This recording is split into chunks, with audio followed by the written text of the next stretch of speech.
तिथं यज्ञ केला नाही याचा इंद्राला राग आला. इंद्राचं काही अडलं नाही.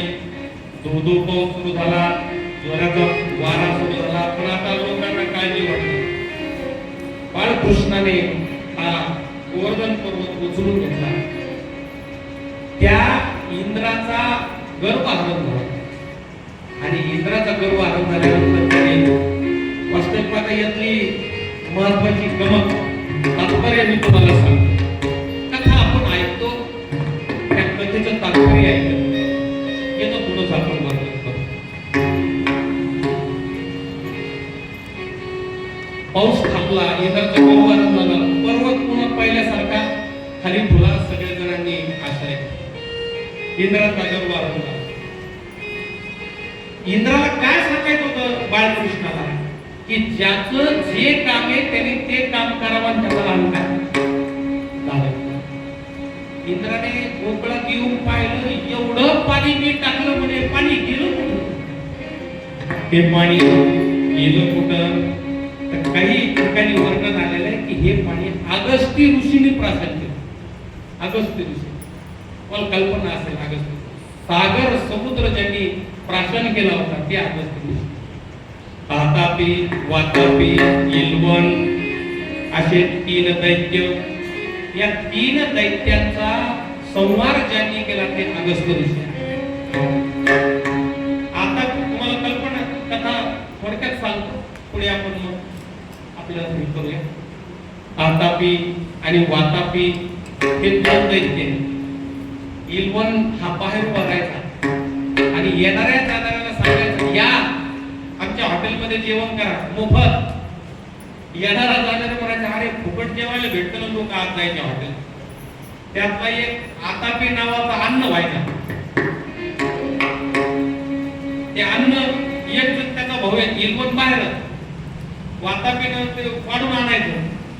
हा भाऊ पोटात गेला की त्या बाहेरच्या भावाने हाका मारायचा, अरे बाहेर ये, बाहेर ये म्हटलं की येतो पोट फाडायचं, बाहेर येतो म्हणजे खाणाऱ्याचं प्रेत पडायचं.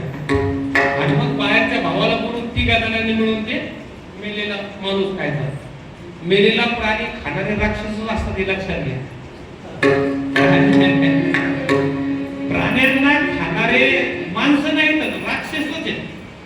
बुद्धी भ्रष्ट होत असते. एक दिवस यांना जर संपवायचं असेल तर याच मार्गाने गेलं पाहिजे म्हणून अगस्त्य ऋषी त्याच रस्त्याने आला. तो इल्वन पाय उभाच होता. महाराज या जेवण करायला, म्हणजे काय हरकत नाही, त्याच्याकरता चालू. आतमध्ये गेला, एका भावाला त्याने अन्न म्हणून वाढलं. अगस्त्य ऋषीने खाऊन टाकलं, नसता हात आपल्या पोटाला फिरवला. ते आतल्या हातात गेला. ते बाहेर म्हणतो बाहेर ये, बाहेर ये. म्हणतो तो बाहेर येणार नाही, तुला ये मग सदनाला पाठवतो, काम त्याला मारून टाक. ते दोघेही भाऊ मेलेले कळाला. तो बाहेर जो होता इल्वन ते तिकडून जेत पळत गेला समुद्रात जाऊन. आता अगस्त्य ऋषीने विचार केला याला जर नाही मारलं तो हा पुन्हा त्याचा वंश निर्माण करून लोकांना त्रास देईल. म्हणून त्यांनी समुद्र प्राशन केला आणि समुद्र प्राशन करून इल्वनला गिळून त्यालाही मारून टाकलं. काय वर्णन करत ज्ञानेश्वर महाराजांनी. श्रीकृष्णोक्ती सागरा हा अगस्तीची दुसरा, कोट बरो पाहे कसरा आगरियांचा. ज्ञानेश्वरी बोलली, अर्जुना अरे तू प्रति अगस्त्य बाबा काय ऐकायला लागलास? भगवद्गीता मी सांगतोय तू ऐक. अगस्त्यांनी सगळं पाणी पिलेलं आहे म्हणून अहंकार करू नका. हा अहंकार जो झाला होता इंद्राचा अहंकार घातलेला आहे. आणि गोवर्धन पर्वत श्रीकृष्णाने उचलून सगळ्या गोकुळवासियांना अलौकिक आपलं स्वतःचं दर्शन केलेलं आहे. गोपाल कृष्ण भगवान श्रीमद भागवत महापुराण की जय जय श्री राधे. जय गोविंद गोविंद गोपाल. भजन करा.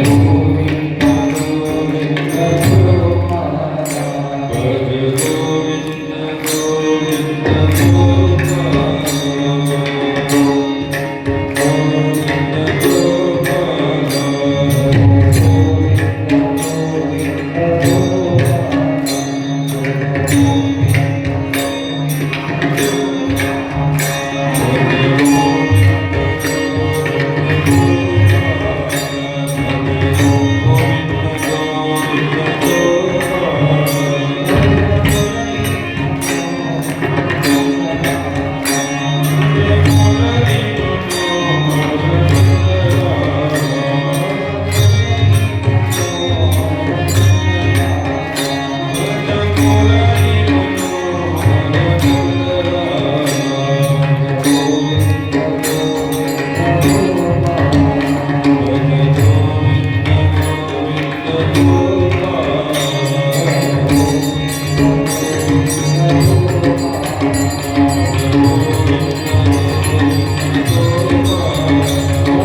भागवत महापुराण सांगू लागलेले लक्षात घ्या.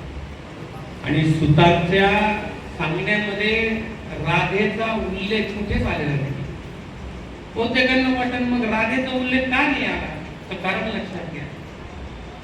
भगवंतांची आराध्य दैवत जर कोण असेल, श्रीगुरु जर कोण असेल तर राधे. राधेचं नाव घेतल्याबरोबर 6 महिने समाधी सुतांना लागायची. शुकदेवांना विषय असा आहे, शुकदेव जेव्हा बोलायचे त्यांनी विचार केला, मला हा परीक्षितेला 7 दिवसात भागवत सांगायचं, मी जर राधेचं नाव घेतलं, मला जर समाधी लागली तर याचे 7 दिवस निघून जाते. बहुतेकांना असं वाटतं की राधेचं नाव तर भागवतामध्ये नाही, असं नाही. शुकदेवांचे आराध्य ती राधा होती. प्रेममूर्ती, प्रेम म्हणजेच राधा, राधा म्हणजेच प्रेम. राधा म्हणजे श्रीकृष्णाचं हृदय लक्षात घ्या. गोकुळामध्ये अनेक संकट आले, पण श्रीकृष्णाने सगळ्या संकटातून गोकुळवासियांना काढलेलं आहे. इकडे श्री कंसाला भय निर्माण होताना एक एक मोठा मोठा योद्धा आणि मारून टाकावं श्रीकृष्णाने. केशी नावाचा एक दैत्य होता. शुकाचार्य म्हणतायत, राजा कंसाने केशी दैत्याला सांगितले की जा आणि बलराम आणि कृष्णाला मारू. केशी नावाचा दैत्य घोड्याचं वेग धरून वायुमार्गाने आला आणि गोकुळामध्ये आल्याबरोबर जसा कृष्णाला दिसला तसा हवेतच त्याने त्याचे दोन्ही पाय पकडले, करा करा करा करा फिरवलं आणि त्याला खाली आदळलं. केशी दैत्य गतप्राण झाला. केशीला मारल्यापासून लक्षात घ्या, आपण त्या बाळकृष्णाला म्हणायला लागलो केशव. हो, त्याचं नाव केशव पडलं. विष्णूचे सहस्त्र नाम आहेत, सहस्त्र 1000. आणि विष्णू सहस्त्रनाम अधिक मासामध्ये आपण म्हटलं पाहिजे, त्याचं विशेष पुण्य आपल्याला अशा पद्धतीने लागत असतं. तसं भगवान श्रीकृष्णाचे नाव अनंत नाव आहे. त्या केशी दैत्याला मारलेलं आहे. केशी दैत्याला मारल्यानंतर शुकाचार्य वर्णन करतायत, नारद महर्षी तिथे आल्यानंतर काय बोलतो, भगवंता तुला मथुरेला नेण्याकरता आता आक्रोश गोकुळामध्ये येणार आहे. हा त्याचं वर्णन केलेलं आहे. कंसाला नाहीच हा गमतीशीर प्रसंग आहे.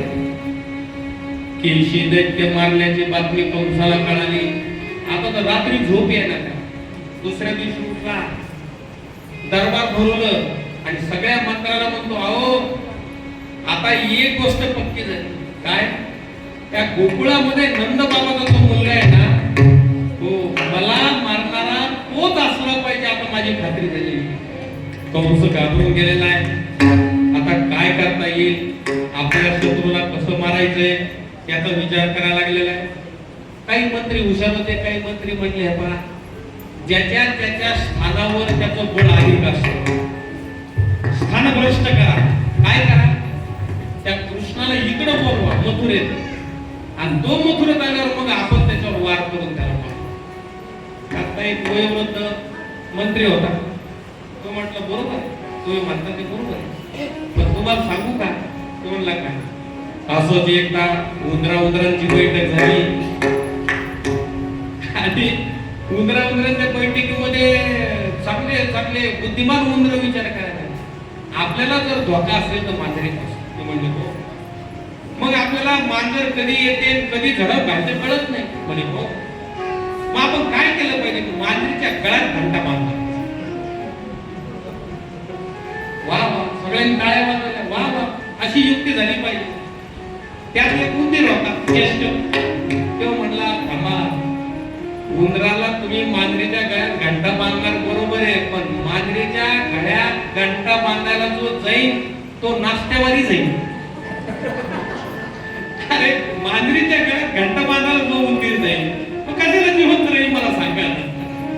तुमची युक्ती चांगली, तसं इकडे चर्चा चाललेली आहे. तुम्ही म्हणताय बरोबर आहे, कृष्णाला मथुरेमध्ये आणा, कृष्णाला अरे पण कृष्णाला मथुरेमध्ये आणायला जो जाईल तो पहिला जाईल ना. कशाला त्याला जिवंत ठेवतील? मोठे मोठे योद्धे तुम्ही दैत्यांचे पाठवले आणि सगळ्यांना यमसदनाला पाठवलं.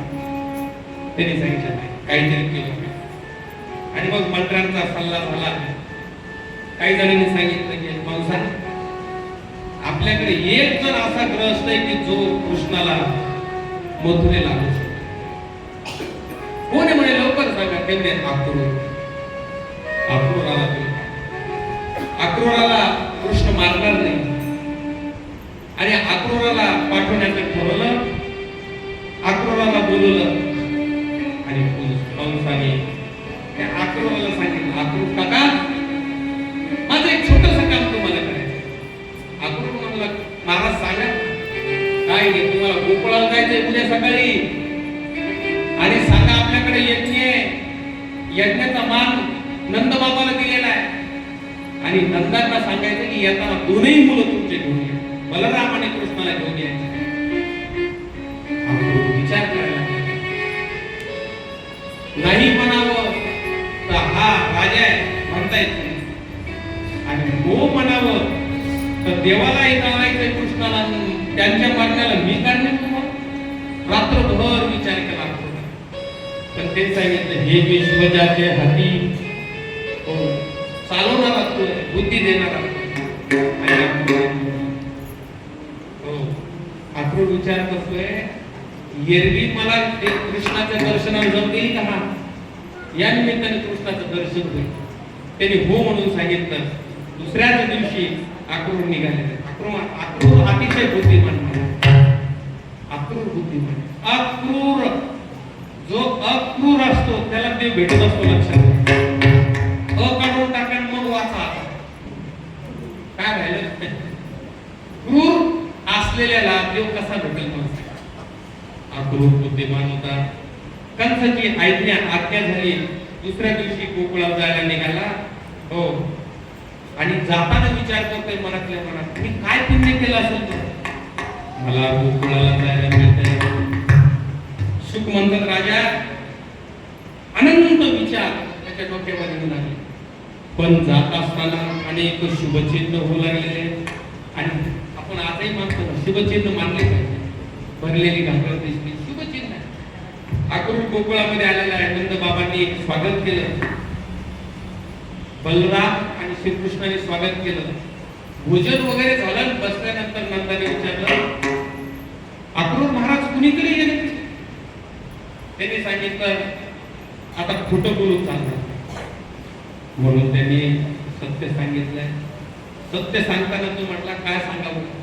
काल सभा झाली, आज सभेमध्ये मला बोलून घेऊन कंसाने सांगितलं आपल्याकडे यज्ञ आहे आणि यज्ञामध्ये नंद बाबांना मान दिला.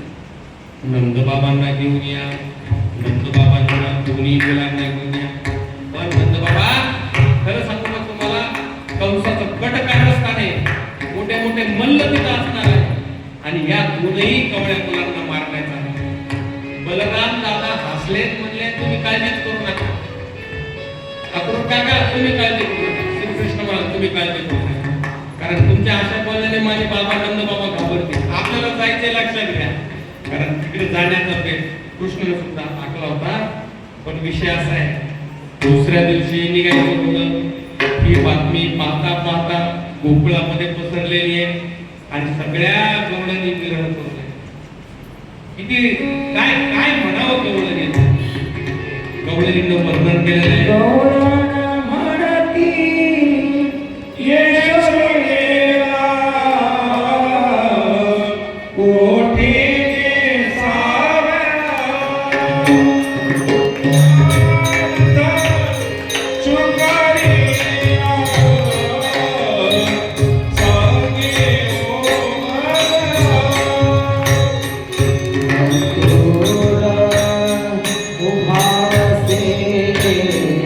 Bye.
शिव्या घालू लागलेल्या आहे.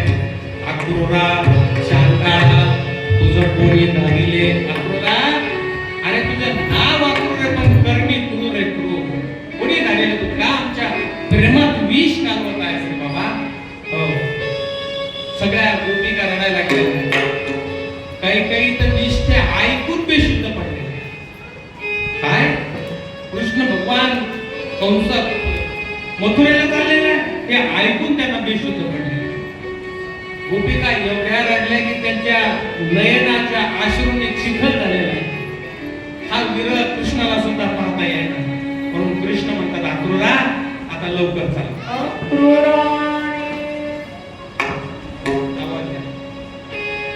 अक्रूराणी रथ सजविला, अक्रूराणी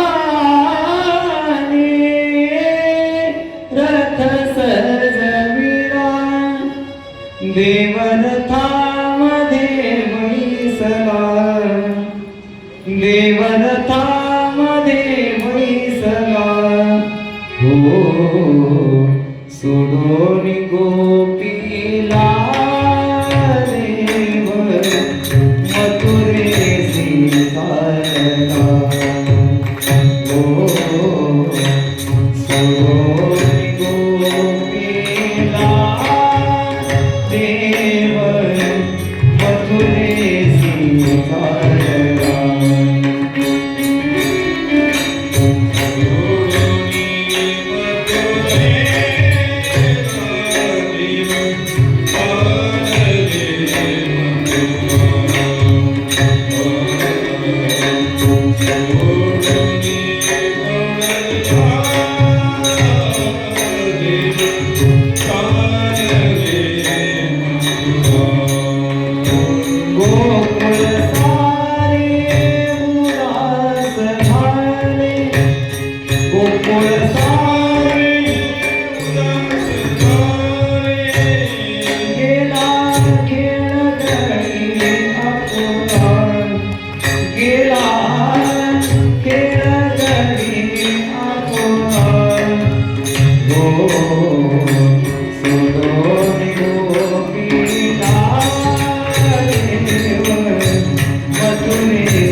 नयनांमध्ये अश्रुधारा लागलेल्या आहे. काय प्रेम या गोपिकांचं भगवान श्रीकृष्णावर. गोपी म्हणू लागल्या अक्रूरा, अरे तो कृष्णाला घेऊन चालला, सकाळी त्याचं मुख कमल पाहिल्याशिवाय मी पाणी पित नव्हते रे, आता मी कसं करणार? हो, यशोदा मातेकडे पण आलेला आहे आणि नमस्कार केला यशोदेला, माते आता मला जाण्याची परवानगी दे. यशोदा सुद्धा म्हणले कृष्णा, जाता जाता तुला एक रस्ते सांगू का? म्हणजे हो माते सांग ना. आणि खरं सांगू का, तू माझा मुलगा नाही, बरं तो वसुदेव आणि देवकीचा मुलगा आहे, सांगतो माझ्याकडे. मी तुझं लालन पालन केलं, माझ्याकडून काही बोललं गेलं असेल तर मला माफ कर बरं. कृष्ण पटकन यशोदा मातेचे पाय धरले. माते काय बोलतेस? सगळ्या विश्वाला माहिती आहे या कृष्णाची आई कोण आहे, यशोदा आहे. असं म्हणू नको साहेब. असं म्हणून आईला नमस्कार केला आणि येऊन रथावर चढले. रथी चढले वनमाळी. हो, अक्रूराला सांगितलं बा चला आता आपण निघतो. अक्रूराने रथ घातला की तू जाऊ नये म्हणून गौरवने रथाच्या पुढे जाऊन दिसल्या. हो, त्या कृष्णाला पाठवायचंच नाही म्हणून लागले. शेवटी अक्रूराचा नाव लागला. श्रीकृष्ण पुन्हा रथातून खाली उतरले, गवळणीकडे गोपिकांकडे गेला, सांगितले, बा तुम्ही माझं हृदय आहात, मी जातोय पण माझं हृदय काढून तुमच्याकडे ठेवतो आणि मग मला जाऊ. केव्हाही तुम्ही मला आठवण केल्यानंतर मी येईल, पण आता मला जाऊ द्या. मोठ्या माणसांना खूप कामं करायची असतात, एका ठिकाणी फार काढणार असते. सगळ्या गोपिकांचा निरोप घेऊन भगवान पुन्हा रथावर बसले आणि मथुरेमध्ये त्यांचं आगमन झालं. राहण्याची व्यवस्था होती, त्या ठिकाणी राहिले. श्रीकृष्णाला माहित होतं, बलरामाला माहिती आपल्याला काय. दुसऱ्या दिवशी राजसभेमध्ये यज्ञाचा आरंभ झाला. यज्ञाकरता त्यांना बोलवण्यात आलं होतं, पण कंसाचा मृत्यू जवळ आला होता. लक्षात घ्या, कृष्ण भगवान मथुरेत आले याचा अर्थ काय? याचा अर्थ असा आहे, कंसाचा मृत्यू जवळ आला होता. कंसाने सांगितलं होतं, चाणूर, मुष्टिक हे मोठे ताकदवान मल्ल, त्यांना मदिरा पाजून तयार ठेवण्यास सांगितलं होतं. आल्यानंतर तुम्ही कृष्णाला बलरामाला मुक्सवा, त्यांना तुम्ही युद्ध करण्यासाठी ललकारा, कुस्ती खेळण्यासाठी ललकारा आणि कुस्तीच्या निमित्ताने त्यांना मारून टाका. आणि झालं तसं. रंगभूमीवर बलराम श्रीकृष्ण आले. त्यावेळेस जे नगर जमले होतं त्यांना भागवतामध्ये सुंदर वर्णन केलं, दशम स्कंदामध्ये. कुणाला कृष्ण कसा दिसला? मल्लानाम मल्ल, त्याचं वर्णन केलेलं आहे. स्त्रियांना मूर्तिमंत मदनाचा पुतळा दिसला, गोपिकांना आपला सखा दिसला, मल्लांना तो मल्ल दिसला. भावे जैसा तैसा, अरे जसा त्याचा भाव तसा बघणारा. तिथं असलेला जो दोन मल्ल होते, चाणूर आणि मुष्टिक, त्यातला चाणूर म्हणतो, कृष्णा बलरामा या आपण कुस्ती खेळू, राजाला कुस्ती फार आवडते, तुम्ही जर कुस्ती जिंकला तर तुम्हाला चांगलं बक्षीस मिळेल, मुलांना या कुस्ती खेळू. त्या जनांचे सगळे अरे एवढे कोवळे कोवळे बालक आणि तुम्ही धिप्पाडच्या धिप्पाड मल्ल, तुम्हाला काही वाटत नाही का याच्याशी युद्ध करायचं?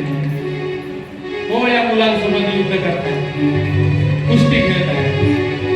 पण कृष्णाला आणि बलरामाला याचं करायचं नव्हतं तेवढं. चला कुस्ती खेळू. कुस्ती सुरू झालेली. छातीला छाती, गुडघ्याला गुडघे, डोक्याला डोक, मस्तकाला मस्तक, धडाधड आपल्याला गेले. बलरामाने कृष्णाने चाणूराला धरलं, जोरदार खाली आपटलं. जसा आपटलं तसा सुखत पडला. मुष्टिकाला बलरामाने धरलं, जोरदार आपटलं, गतप्रा. बाकीचे मुलं पुढे आले, त्यांच्यासोबत कुस्ती सुरू झाली. त्या 2-3 जणांना धरून बलरामाने श्रीकृष्णाने मारून टाकलं. बाकीचे 2-3 मल्ल बाहेर होते. ते बोलले, अरे रे काही खरं नाही, ज्यांनी कुस्ती शिकवली ते जर गेले तर आपले काय, ते मागच्या मागच पळून गेले. हो, आता श्रीकृष्णाने सांगितलं, बास बास हीच संधी. श्रीकृष्णाने जेच तिथून उडी मारली, नीट कंसाच्या सिंहासनावर गेले. कंसाला धरलं आणि कंसाला सुद्धा धरून त्याच्या छातीवर जोरदार वार करायला सुरुवात केली. 2-3 वार झाल्याबरोबर कंस गतप्राप्त. हो, कंसाला सद्गती प्राप्त करून भगवान श्रीकृष्णाने दिली. गोपाल कृष्ण भगवान